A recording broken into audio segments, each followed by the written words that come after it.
7 പതിറ്റാണ്ടായി ചെങ്കൊടികൾ മാത്രം തുന്നുന്ന ഒരു തയ്യൽക്കാരൻ സഖാവുണ്ട് കോട്ടയം വേളൂരിൽ. തന്റെ 83-ാം വയസ്സിലും ഈ തെരഞ്ഞെടുപ്പ് കാലത്ത് പാർട്ടിക്ക് വേണ്ടി ചെങ്കൊടികൾ തുന്നാനുള്ള തിരക്കിലാണ് സഖാവ് തങ്കൻ. കാണാം സഖാവ് തങ്കനെ. തങ്കച്ചേട്ടാ, തെരഞ്ഞെടുപ്പല്ലേ, കൊടികളൊക്കെ തുന്നുന്ന തിരക്കിലായിരിക്കും അല്ലേ? തിരക്കിലാണ്. കൊടിയൊക്കെ ഇഷ്ടംപോലെ തയ്ച്ചോണ്ടിരിക്കുകയാണ് ഇലക്ഷന്. കടയുടെ മുമ്പിലായി ചെങ്കൊടി, ഉള്ളിൽ ഭിത്തിയിൽ ഹൃദയത്തിൽ സൂക്ഷിക്കുന്ന കമ്മ്യൂണിസ്റ്റ് നേതാക്കളുടെ മാലയിട്ട ചിത്രങ്ങൾ. വാർത്തകൾ അറിയാൻ കൈരളി ന്യൂസും പത്രം ദേശാഭിമാനിയും. ഇതാണ് വേളൂർ കളപ്പുരയിൽ തങ്കൻ ചേട്ടന്റെ തയ്യൽ കട.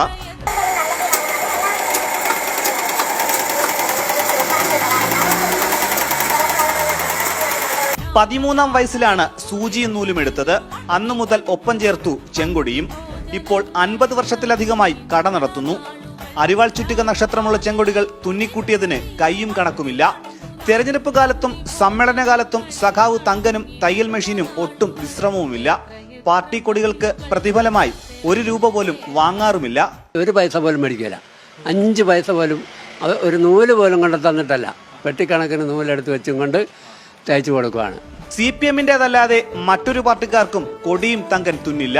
പാർട്ടിയുടെ കൊടിയല്ലാതെ ഒരു കൊടിയും കൊണ്ടുവന്നാൽ തയ്ച്ചു കൊടുക്കില്ല.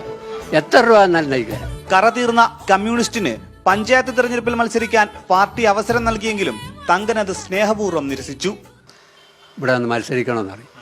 അപ്പം ഞാൻ പറഞ്ഞ വാചകം ഇതാണ്: എനിക്ക് ഒരു സ്ഥാനമോഹവും ഇല്ലെന്ന് പറയും. യാതൊരു സ്ഥാനമോഹവും എനിക്കില്ല. എൻ്റെ പാർട്ടി വളർത്താനാണ് ഞാൻ ശ്രമിക്കുന്നത്. അത് മതി എനിക്ക് സ്ഥാനമൊന്നും. യൂണിഫോമുകളും മറ്റു കുപ്പായങ്ങളും ഒക്കെ തുന്നിയാണ് ഉപജീവനം.